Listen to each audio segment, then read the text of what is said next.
Get down here to Dubai Mall, you have to go right, take an elevator 3 levels down and left. I think we are here. Take a look at the top. All right.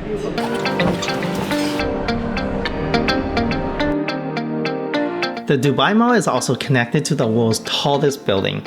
It is so tall at 828 meters. It's the twice the height of the New York's Empire State Building. No wonder it's even visible from up to 60 miles away.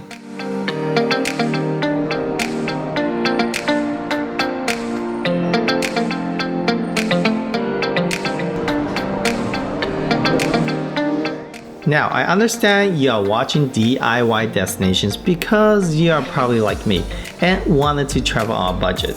There's some attractions that's worth spending money on since most likely you won't be back. So it's fair to say this is once in a lifetime, at least for me. I know it's not cheap, but it does cost 1.5 billion to construct this 163 floor landmark.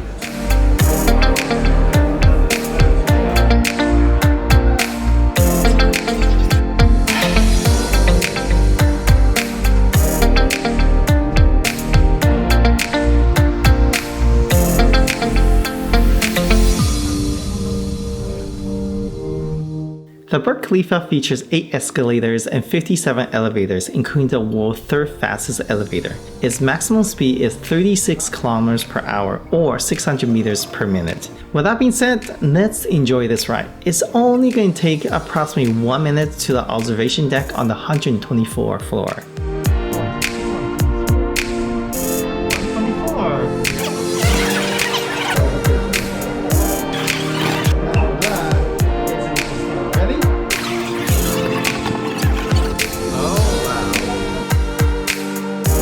The building was opened in 2010 as part of the new development called Downtown Dubai. It was designed to be the centerpiece of a large-scale mixed-use development. The decision to construct the building was based on the government's decision to diversify from oil-based economy and for Dubai to gain international recognition. The primary structure is reinforced concrete, and some of the structural steel for the building originates from the Palace of the Republic in East Berlin, the former East German parliament.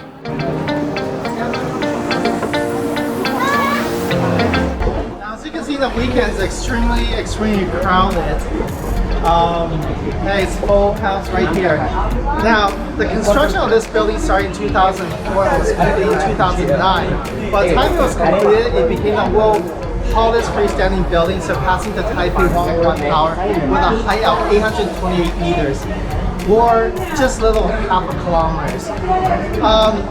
Initially, this building was actually called Burj Dubai. But unfortunately, government of Dubai ran out of money, and the ruler of United Arab Emirates, Sheikh Khalifa, had to bail it out by lending billions to complete this project. That's why it was named in the honor of Sheikh Khalifa. It's called Burj Khalifa Tower.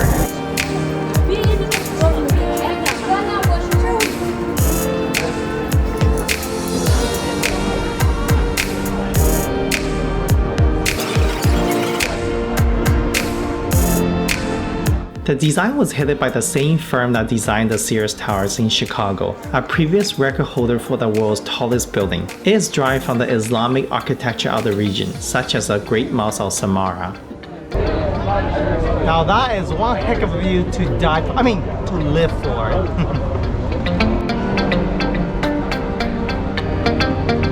The Y-shaped floor geometry is designed to optimize residential and hotel space. A buttressed center core and wings are used to support the height of the building. Although this design was derived from the Tower Palace 3, the Burj Khalifa's center core houses all the vertical transportation with the exception of egress stairs within each of those wings. The structure also features a cladding system which is designed to withstand Dubai's hot summer weather temperatures.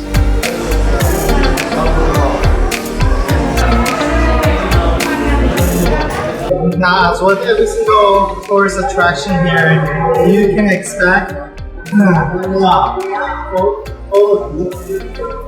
also a souvenir shop. Oh yeah. Now we are lining up again. This is always lined up, and we're going to go up, upstairs. So I think that's going to be even more spectacular. Can't wait.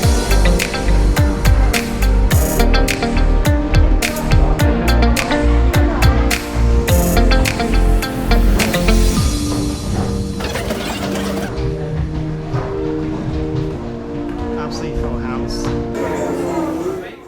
The critical reception to Burj Khalifa had generally been positive, and the building had received many awards. However, there were numerous complaints concerning the migrant workers from South Asia who were primary building labor force. These were centered on low wages and the practice of confiscating passports until the duties were complete. Most disturbing is a frequent suicide committed by those migrant workers reported in 2011.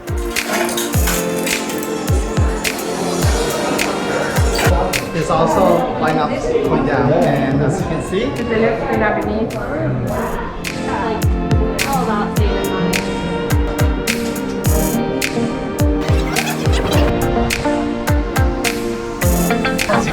this is a pretty packed house. You're not going to be alone for too long. Is arriving on the global scene. One of the things that we're very passionate about is how we built this building in respect of the human spirit.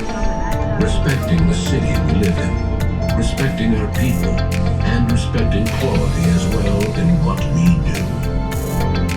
It's not about tall buildings, it's about pride. This building is a very emotional one for all of us in the Middle East. We need a successful story for this region. And I'm glad that we've participated in creating a positive story about growth, about success, about progress, and about hope.